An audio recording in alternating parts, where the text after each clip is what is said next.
Hi, I'm Bill Arnold. Thank you for listening to this podcast of Real Recovery. There are many more podcasts available at myfaithradio.com. Your support makes this possible. Thank you. Welcome to Real Recovery. Bill Arnold on this side of the studio, and just across the way, George P. Fraser. Hello, George. Billy, how are you? I'm doing good. It's nice to see you. It's nice to be here in studio. I've got a topic for us tonight. We do not have a guest in studio. It's just you and I. But my question to you to get things started is, why do alcoholics and drug addicts have trouble getting sober? They don't want to. Okay. I think, it's hard to say for everyone, but the people I've worked with and myself, you don't want the consequences, but you miss the things you like.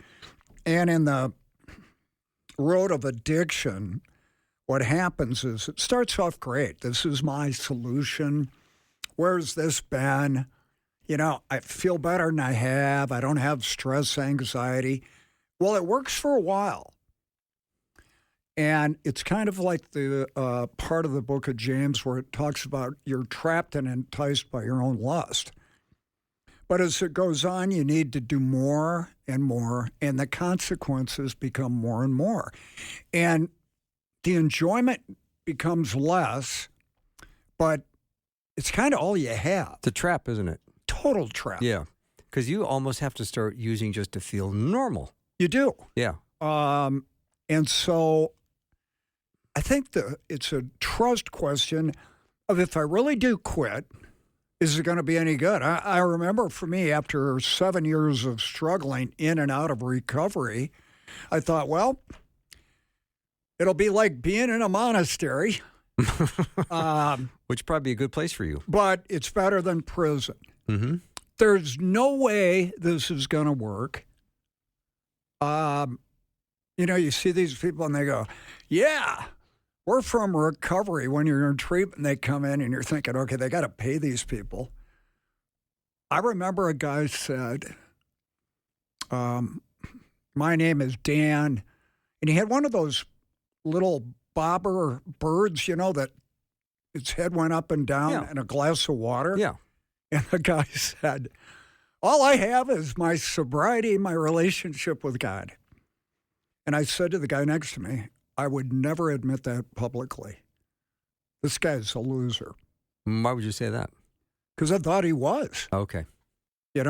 Real short haircut back in the day when nobody had that. Mm-hmm.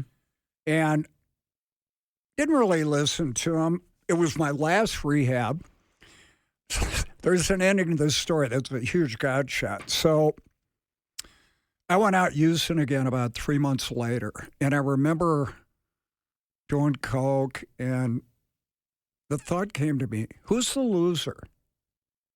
That guy or you? Interesting. And it convicted me. Anyway, You did have a point. Yeah. Well, it gets better. There's more. And so about 25 years later, I'm working at the Salvation Army. You're laughing at me. Yeah, I am. It sounds like a ShamWow commercial. Yet there's more. There is more. Yeah. Working at the Salvation Army, and you go there every week, and as you know, on their commencement, their graduation, don't start laughing because I'll go. And guys come into my office. I was working there, and the guy comes in, and he goes, I want to introduce you to my sponsor. And I look at the guy, and I thought, oh, no, he's back. So I said, great to see you. Come on and sit down. I go, I owe you an amend. He goes, why? I go, did you used to speak at this rehab center? He goes, yeah, I did it every week for 20 years. I'm thinking, no, you didn't. You're lying. I go, well, I was at one of your talks. You had the little bird. He goes, yeah, the little bird. And I said, you said, my relationship with God and my sobriety are the most important things in my life. And I said to the guy next to me, what a loser this guy is. And 3 months later, I went out using. And I thought about you, and I thought, who's the loser?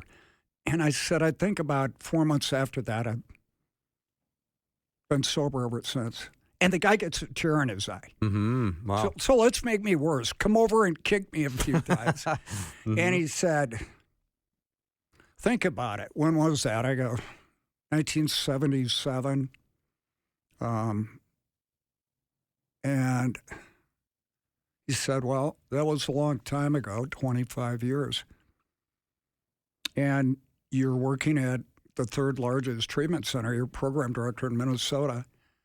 And I went in and talked to you. And he said, the reason I got sober, I was in jail. And it's been 40 plus years. And they used to let us out into the common area for meetings. And the boys from the 12-step group came. And I got kicked out of the meeting for lipping off. I'm thinking, I can relate to that. And he said, the next day, one of the guards brought this big blue book in and said, the guy left it for you. I threw it against the wall. And a couple of days later, I saw it and I started reading. And that night, I got down on my knees and I prayed to God to take away my alcoholism. And he did. And he said, you realize that when you heard me speak 25 years ago, God knew that we would meet again today. Don't we have a great God? And that's one of my best recovery memories. One of my best. And I think it kind of amplifies where people are at. You don't want to give up the known, even though it's horrible.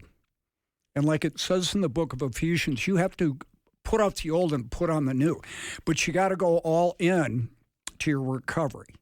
Most of us only show moderation in our life. We certainly don't do it in our using, but we do it in our recovery. Oh, I'll take a little of that, none of that.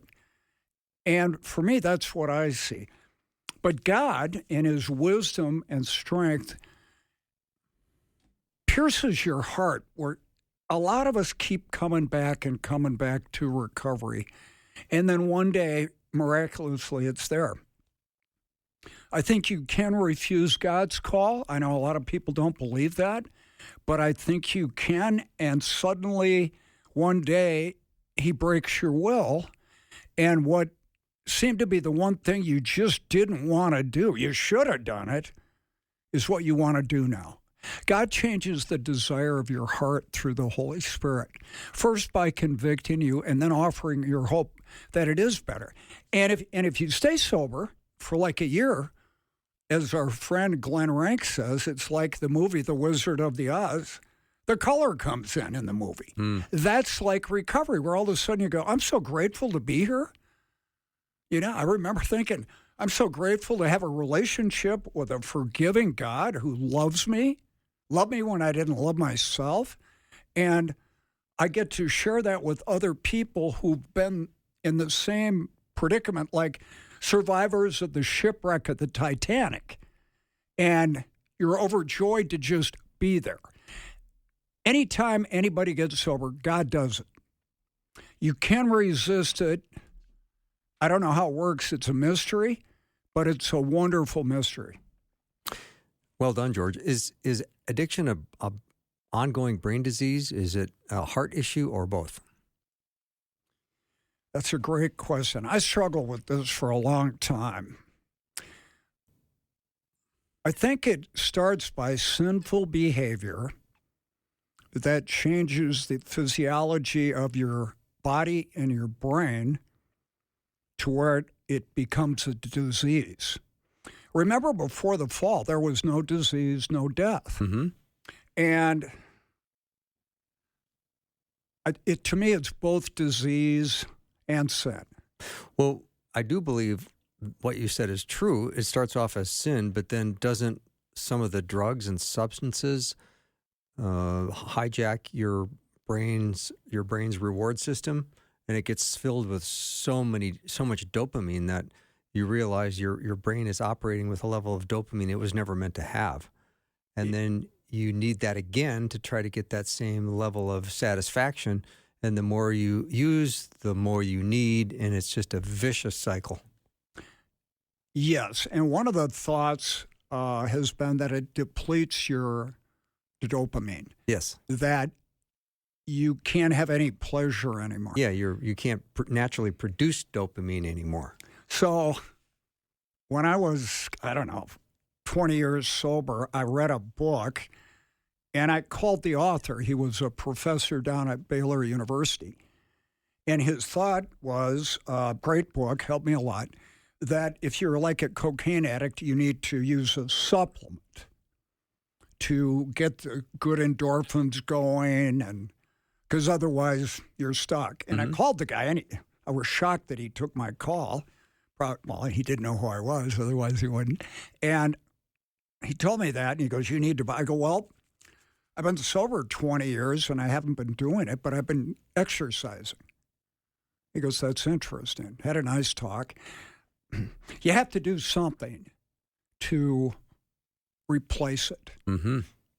And that can be involvement at church, meetings, different activities. You're a workout guy. I'm a workout guy. Bill Glasser at the University of Minnesota, 1975, wrote a book called Positive Addictions. And for me, I wouldn't be sober without that. I've had an illness for the last couple months, a virus, and I'm getting out of it, but I wasn't able to work out. And for me, there's not a lot of joy when I can't do that. And I think God gives us bodies that reward us for doing the right things. Mm-hmm. And for me, one of it, I have peace, satisfaction, joy, less stress, less judgmental thoughts. I can turn my head off when I work out. And I think you need to find something like that. Mm-hmm. So let's talk a little bit about the cravings that are created. And oftentimes there's cues, there's people, places, and what else? Emotions. So we've got Things. Yes. We've got three things that can trip us up. And the brain knows that when we associate that people, that place, or that thing, or that emotion, that it knows what it wants to do. So how do we fight against that impulse? You're asking me? I am asking you. You're 40-some years sober. Yeah. You've been doing it beautifully for a long time. Yep. Picture of mental health right here behind the microphone. I didn't say that. For me, there's triggers, which are situations outside of me that create a desire to use, like old friends, old music. I remember one day driving in my car and somebody had given me Leonard Skinner's greatest hits. So I don't know, I'm sober 15 years at the time. And Freebird came on, most overplayed song in the world. But to us, that was our graduation song and the high school anthem. Lord help me, I can't change. Yeah. And I found myself kind of reaching for the ashtray for the pipe and realized I'd been sober a long time. Might be a stretch to some people, but I think Satan was in charge of music, Lucifer. Could be wrong on that. But music is very powerful. Like when I'm listening to Pandora now and songs from the 70s, I feel like I did when I was in high school. That's a trigger. Cravings to me only come after I've had it. So like if I have the first drink, then I crave more. Gotcha. So... yeah. You're listening to Real Recovery with Bill and George. We're going to take a little break and be right back with lots more. Our topic tonight is why do alcoholics and drug addicts have trouble getting and staying sober? We'll be right back.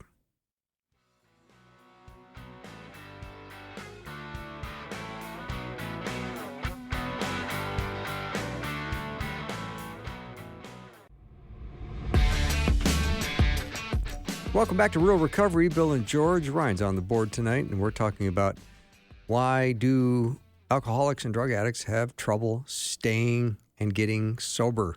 It's a hot topic for you if you are in that position. You're trying to figure out, how do I move myself from a place of using to a place of sobriety? And we know you can do it with the power of the Holy Spirit. That surrender this to God, and He will help you. I promise. But George, the initial attempts at sobriety can initially feel kind of miserable or empty, can it? Well, and lonely. I know for me, all the friends that I had used, and they used like I did. The worst thing that could happen to you when you're a using guy is to have a guy like you invite him over on Friday or Saturday, and you don't drink. I'm not doing that. And so when you stop using, you don't have a lot of friends. And we all go, well, I can hang around them. I'll just drink Diet Coke. Mine was Perrier with a lime, so everybody thought I had the vodka toddy going. And that can last a couple weeks because you realize when your buddies get buzzed at a bar, you feel very lonely because you're not in on the jokes. You do get to see what happens to people when they drink. They really change after that third drink, and you're not there. So one of the hard parts is finding sober friends, a solid, sober support system, because you don't have that. And for me, I was 27, and the only guys I knew that were sober were 40 and up. And that was very hard. Nowadays, it's a lot different. But you have to plug into a community, not just to have to. A lot of the recovery groups meet, and then they go out for dinner afterwards. I never got sober. I don't want anybody seeing me with these guys, right? Yeah. I mean, I had a reputation. Everybody knew I was a cocaine addict and alcoholic, but I don't want to be seen with these guys. And finally, I got desperate enough to go. And that's really where the real gathering happens. Mm-hmm. And I'm so grateful I got into a group of guys that I liked. I liked what they had. And when we'd gather, there was a big table in the middle of the rooms, and guys would bring books in all the time. And I remember I asked my mentor, Danny, what are they doing? He goes, well, we exchange books. We all read for escape, pleasure. Well, I started doing that. Another guy, Bob J., who changed my life, it was after my last use, and I was in there crying, and it was legit. I was beat up. I was hopeless, and I could share with these guys. And Bob said, are you willing to do whatever it takes? Well, I'd said that before. Of course I am, He goes, cassette tape. I want you to listen to this when you're driving around your car. You had a cassette player in your car? Yeah, way back. Okay. I had an 8-track for then, so did you. I know I did. And I used to drive through our town with, who was it? Johnny Walk, guitarist or brothers, Jumpin' Jack Flash. Yeah, Johnny Winter. Johnny Winter. Mm-hmm. And you could hear it for blocks. Mm-hmm. But I go, what is it? He goes, it's Rachmaninoff's Piano Concerto. And I'm thinking, what are we going to do next? Put tights on and learn how to do ballet? And I go, he goes, you said you were willing to go to any lengths. So to show the guy, he said it'll get you closer with God. Rachmaninoff. Classical music. Okay. Did it calm your nervous system down a little bit? It did something. Okay. And to this day, I listen to classical music a lot during the day. I do it in the morning. I have quite the collection. But it gets me out of my head. Yeah, interesting. So, George, when you are struggling with impulse control, because we can be impulsive, right? Especially if we're in the throes of addiction. Especially if I'm awake. Exactly. If you're awake and you're in the throes of addiction and you're having trouble controlling your impulses, what happens when you're under stress and you know you should quit, but you struggle to do it because your brain's governor is shot. It just doesn't regulate anymore. Good question. Do you have an answer? I'm working on it. Okay. No. So there's a great Mars Candy commercial about being hangry. Yeah. They Those are had good Betty commercials. White on there. It was great. Yeah. Well, there's an old acronym called HALT. Hungry, angry, lonely, tired. Mm-hmm. And any time you have that, you're in danger. Your recovery, your walk with God is in danger. You can say something you're going to regret. That's been a big one of mine for years. Sure feels good at the time. And then afterwards you go, hey, remember when I said you were a blah, blah. I didn't really mean it.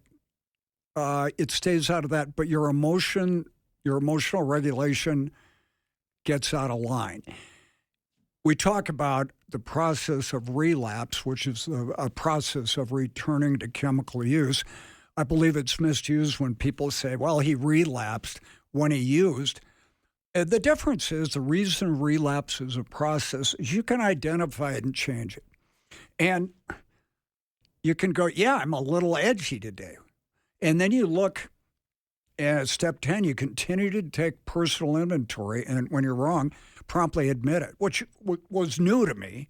One of your guests on your show is Dr. Glenn Pickering. And he said when he did our show one time, many years ago, and this was a nugget from doing this show, which is I love doing. Step 10, when it says you're wrong, doesn't mean you're bad. It means you're wrong. How freeing that is to just go, hey, I was wrong. Because when you're using, you have to justify and minimize all that. You're not wrong. You got to defend yourself. And to say, hey, I'm out of sorts here. And what you do is you look back on your day. Did I do my quiet time today? Did I say my prayers? Have I been eating right? Did I get enough sleep? Have I talked to people? Or have I been isolating, not eating, not working out, blew through my quiet time? And you can change it. And it's like Martin Luther said about repentance. That's Christianity. You identify it, repent, and turn around. And that it's so freeing to know that that's a natural process of recovery, that you're not stuck. You're not going to go and use. You will if you don't correct it, but you can identify it, and you need to know what your warning signs are. I know for me, I get irritable, like driving. Yeah, I was going to ask you that next. Intolerant. People really start bugging me. No names. Present company excluded. You rarely do. Okay. But I think you try to, but you don't. Yeah. I mean, what about things like, you talked about irritability. What about anxiety or depression or insomnia? When you were trying to withdraw from drugs and alcohol, did you suffer that? Was that I had a side effect cocaine-induced psychosis, and basically what that was. And when you see that on a report from a psychiatrist, my first thought was, wow, is that reversible? And I met with a psychiatrist for 2 years, and he goes, yes, it is. And what it was, I didn't know if something had really happened or I dreamt it sometimes, which is very scary. But if you do the work and you're open and honest about your problems, and let's face it, we all think our big problem is our using. It's really not. It's us. Why did you use? Mm-hmm. And it's really, I think, a book of basic Christianity for people that missed it. It's a great way to walk out your faith using the 12 steps. And I know for me, one of the greatest blessings in my life was God allowing me to go into my addiction, because now I have to stay 24/7 connected. Do I mess up? All the time. All the time. Still have the sarcastic comments. I remember Denny told me 30 years ago, he's my mentor, that just because you think it doesn't mean you have to do it. Now, for 30 years, we've been thinking about just because you think it doesn't mean you have to say it. Mm-hmm. Always a tough one. But you talked about depression and other things for irritability, anxiety, insomnia. For your warning signs. For me, irresponsibility is third. Letting the dishes pile up, letting my mail pile up, not making my bed. And it's like one failure after another, and you go, well, why bother? For a lot of people, it's depression. Thank God I've never really had that one. I look at my life, and I don't know why I didn't. I should have. But not staying in the moment. I got a good friend named Jimmy Tolliver, who's a retired counselor, lives down in Myrtle Beach. Now, Jimmy's 83. And I was talking to him the other day, and he said, do you know what the biggest problems are for addicts? And I thought, I should know this. He said, staying in the moment. And I thought, that's really good. I think that is for most people. We say the serenity prayer, and really about accepting where God has you and not thinking about what you're going to do tomorrow, thinking about what you did yesterday, but what are you supposed to do now? And it really simplifies things. I think, like most addicts, we think we're brilliant. I know I do, in spite of my track record. And I need to keep things really simple. Really simple. Jesus said 2 things. Love God with all your heart, soul, mind, and strength. Love your neighbor as yourself. I'm never going to love anybody like I love myself. I can get close. I mean, my dog, Lucy, close. But at the end of the day, my big problem is my addiction is I want to be God in my own life. I want to make the calls, and I want to reserve the right to call 911 to Jesus on the hotline. Mm-hmm. I'm getting better at it. But all these things come into play of your recovery, and I think all Christians are in recovery. They should be different than when they got saved. Yeah. It's sad to think your dog Lucy would trade you for 2 pieces of chicken. I think it would be about 5. Okay. Well, still be a trade. Yeah. Yeah. All right. Upgrade. We're going to take a short break and come back. Lots more real recovery ahead. Thanks for tuning in tonight, and we will be back in just a minute.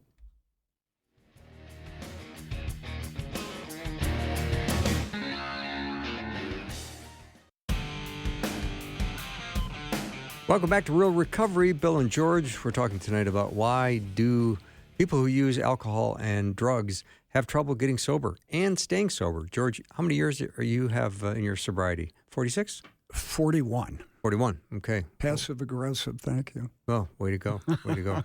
No, I was talking about you. Oh, yeah, that's true. No, it's funny. The first year is like a big deal, and it is.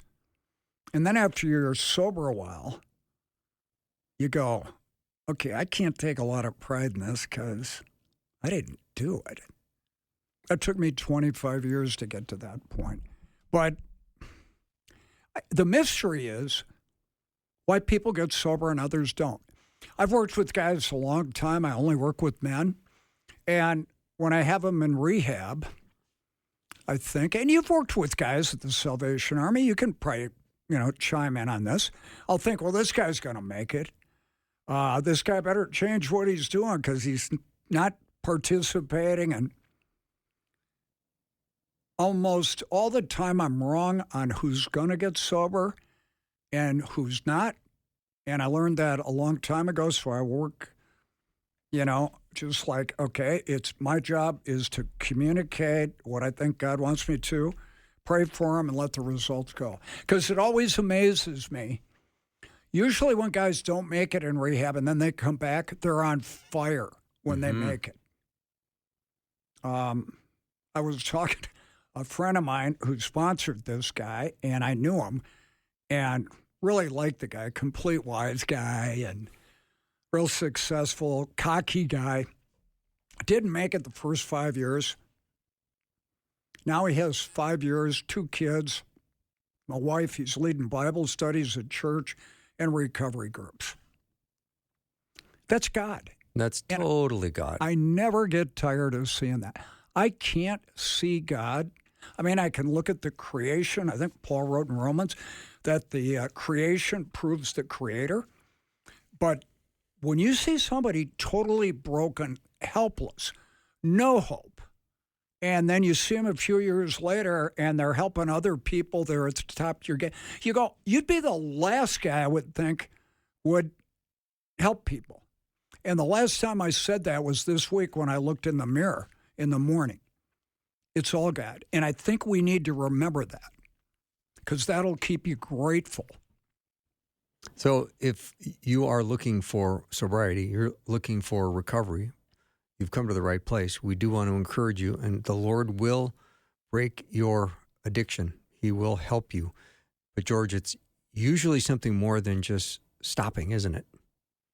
Yes. I look at stopping all mood-altering chemicals as abstinence, stopping all mood-altering chemicals except medically prescribed,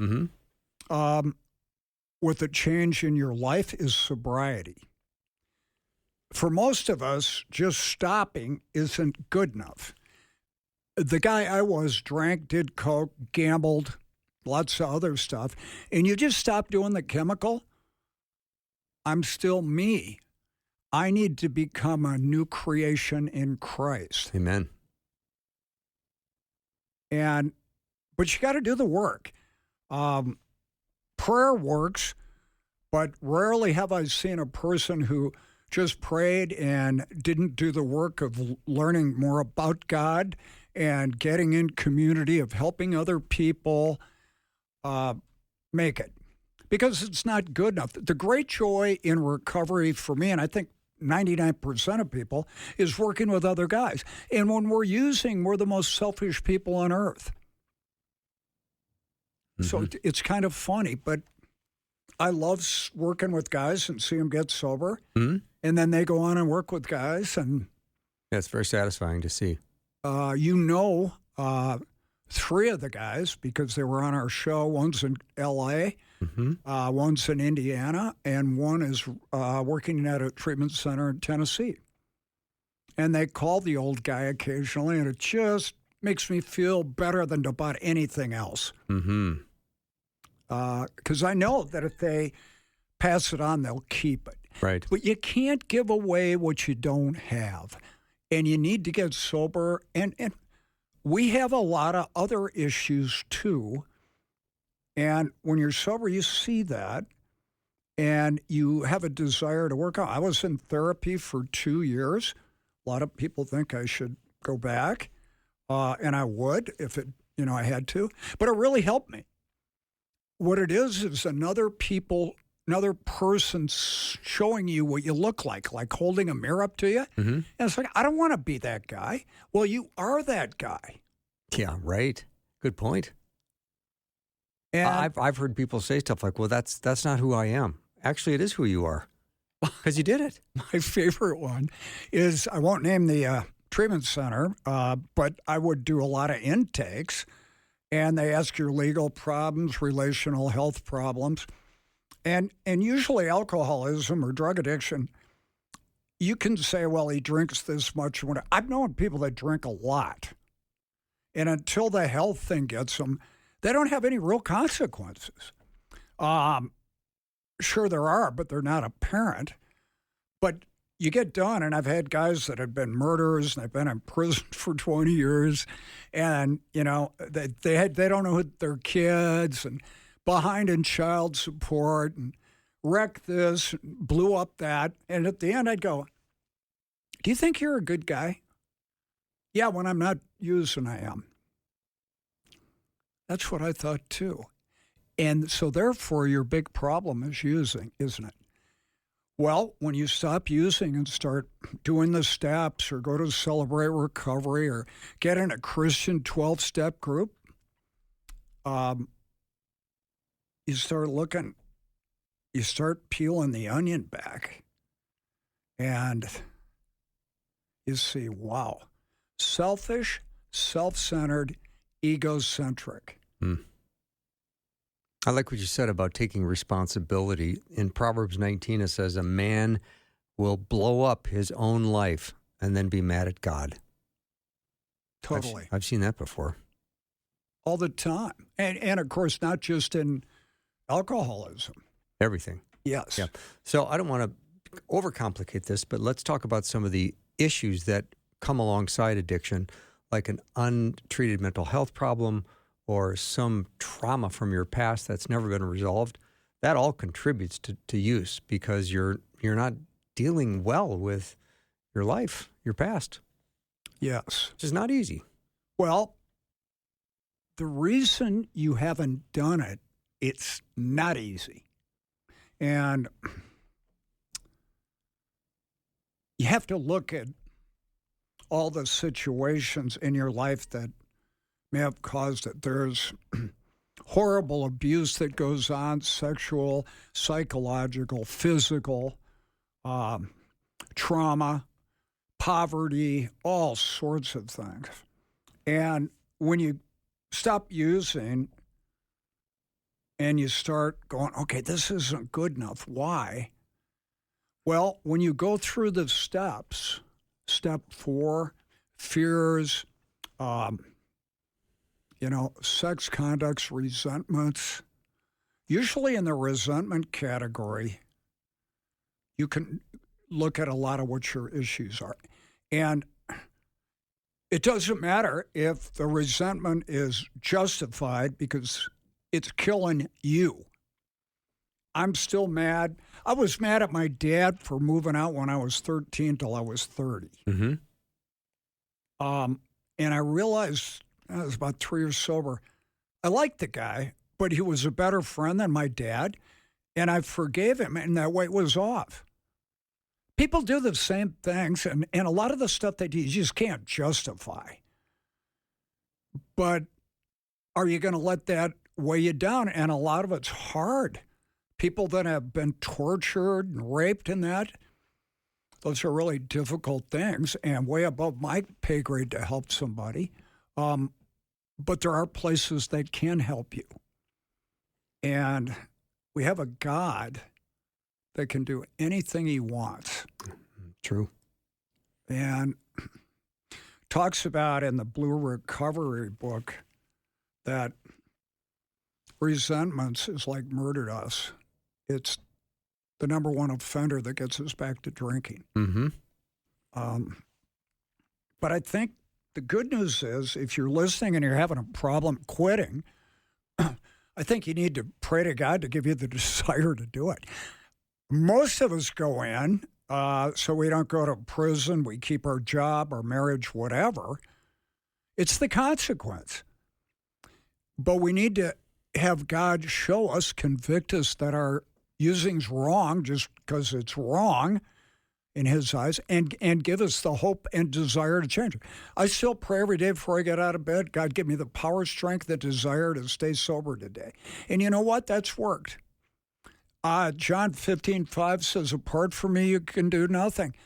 Why bring him in at 3 in the afternoon like he's a Bush League pinch hitter? Go to the source right away. Mm-hmm. George, what about people who can't stay present? You talk about it's 24 hours at a time, right? Yep. And there's so much pushback against people who are caught in addiction, and they try to figure out what their life could possibly be like without having the substance in the future. I had a friend of mine say to me that his wife said, "Are you telling me I can't have a celebratory beer when our son graduates from high school?" And the funny part is the son was about 5 years old at the time when that was said. It's like not uncommon. 13 years away. George, you mean I can't have champagne at my wedding? Exactly, yeah. Which one? It's an irrational thought. It is irrational, yeah.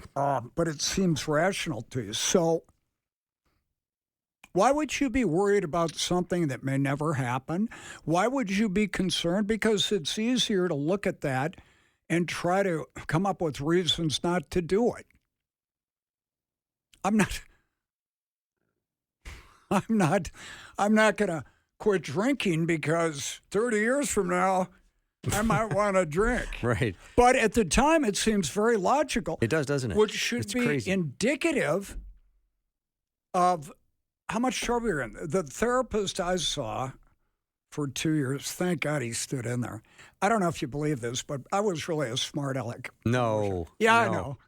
That was sarcastic in itself. And the guy kept hanging in there, and he would say, I'm going to repeat to you what you said to me. And I think I said, yeah, but it won't be as cool or as well done. So you can hear it. It was stunning to me how harsh it was, how rash it was, that I didn't mean it, and that really helped. But you need to have somebody that's going to tell you how you're really coming across. They used to have an exercise in rehab called the Johari window. And basically what it was, there's this window, and it's how you see things, how others see you, how you see things. And And it's shocking that your way of thinking isn't how everybody else thinks, because you're always thinking about yourself. That I think most of us have no idea how we can come across negatively because we think we're okay. And when you get sober, you're open. I said something to a guy the other day, and I thought about it afterwards. I was talking to Danny. He goes, "You weren't wrong, but you could have said it a lot better." So now I'm mad at Denny. But it was true. And I thought, yeah, so you live and learn, ask for forgiveness, and you move on. All right, we're going to take a short break. It's Real Recovery with Bill and George. Don't go anywhere. We'll be right back.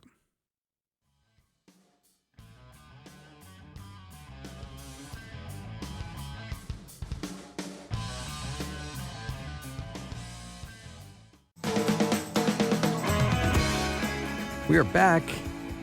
You're listening to Real Recovery with Bill and George. We're talking tonight about why do alcoholics and drug addicts have trouble getting sober and staying sober. George, you've given a lot of great information tonight. I appreciate that. But let's talk a little bit about just the stigma of being addicted or an alcoholic and some of the immense shame that's associated with it that can actually prevent people from seeking help. Totally. Are you telling me I got to walk into an AA room? I remember when you first did it, you just didn't want to do it and you hated it. Well, the idea that you drink too much, it's causing you problems, that you've got a double life going, work, partying. In the book of James, it talks about, the unstable man is tossed about like double-minded man is tossed about like waves on the ocean. That's really a guy who's in addiction, too. You're lying to everybody. It's like you're the secret agent, man. You've got a double identity, but it's so powerful that it takes over your identity, your mind, and you can't possibly think about quitting until you have to, because you're either going to lose something you can't afford to lose or not get something that you need to have in your mind. And as we've talked about on this show many times, I think the greatest evangelical tool in our country is the Department of Corrections, because you can tell off your boss, you can get another job, you can get another wife, I suppose you could get another family. But you can't say no to the Department of Corrections. When that door shuts on you, it's a brilliant moment of mental clarity. And when you're on probation like I was, that's another incentive. And hopefully the probation is long enough and they make you go to rehab and then a follow-up by attendance at recovery groups to where you're there long enough to have the light shine on you of God. I worry, and you might think this is stupid, probably is, but with the driverless cars coming, I'm not in recovery. I'd still be out there. The big worry of an alcoholic drug addict is you're going to kill somebody with your car. The long walk the next day is out to the car to see if there's anything hanging on it. Did I bust it up? For me, a lot of times, I didn't know where my car was.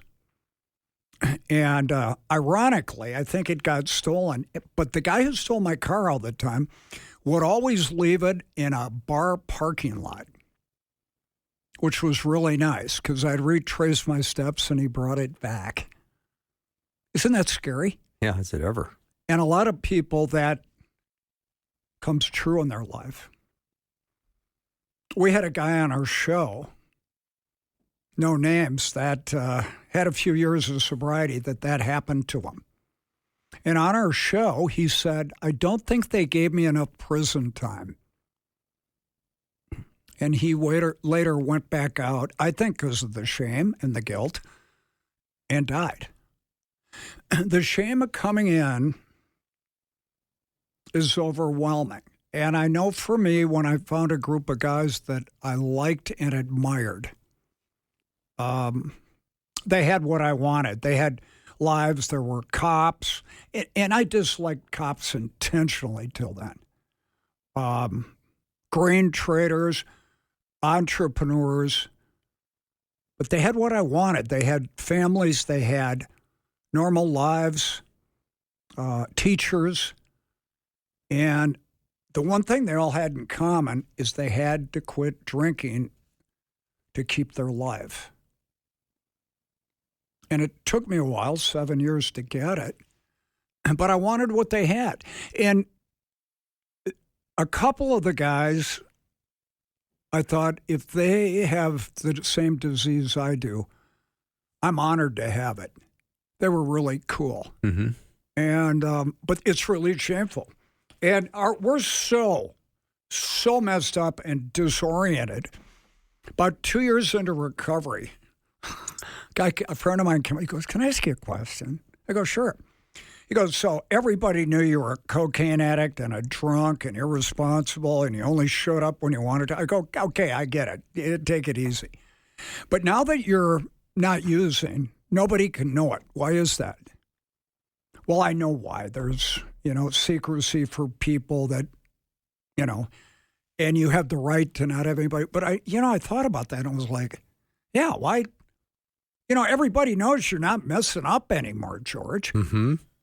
And that's how you get tainted and twisted, that the way you intake information is faulty. And over the years, that gets a lot better. And I think a lot of the reason it gets better is you focus more on God and other people. Now, George, I know that we have had several guests that have been delivered from drugs and alcohol. It came in a moment and they didn't use again. Now, that seems to be the kind of the outlier effect versus the ones that have to go through years of recovery, relapse, which is a normal part of the recovery process, isn't it? Well, yes, I never say that to people. I don't want to give them license to go I use. don't either. For me this time, and I think a lot of people that I know thought, if I use again, I'm going to die. And that's a gift from God, the seriousness of it. We both know a gentleman who's a minister in Minneapolis that would have been the last guy I ever thought would quit using. And I look at the guy's life, and he's helped more people to come to know Jesus than anybody I've ever met. And there are no limits with God. Mm-hmm. I think people need to know that they're loved. It's kind of like I see two things that we need to throw out. Most of my guys I work with say, well, I can't forgive myself for that. I know God does. And we had a guest on here, Reverend Dennis Otto. And he said, where in the Bible does it say you need to forgive yourself? And that's the other thing. And the other thing is, I don't rely on myself to stay sober. I rely on God. And I didn't learn that till 7 years of failure. Appreciate that, George. Thank you for all your wisdom tonight. It's been great having this discussion. And if you missed any of this program, please check out the podcast. Hear it from the beginning. There's a lot of good things discussed, and we'd like you to hear it all. Our topic tonight has been, why do alcoholics and drug addicts have so much trouble getting sober and staying sober? But that's our show for the day. Thank you very much for tuning in and supporting Faith Radio and our show. We'll look forward to being with you next time.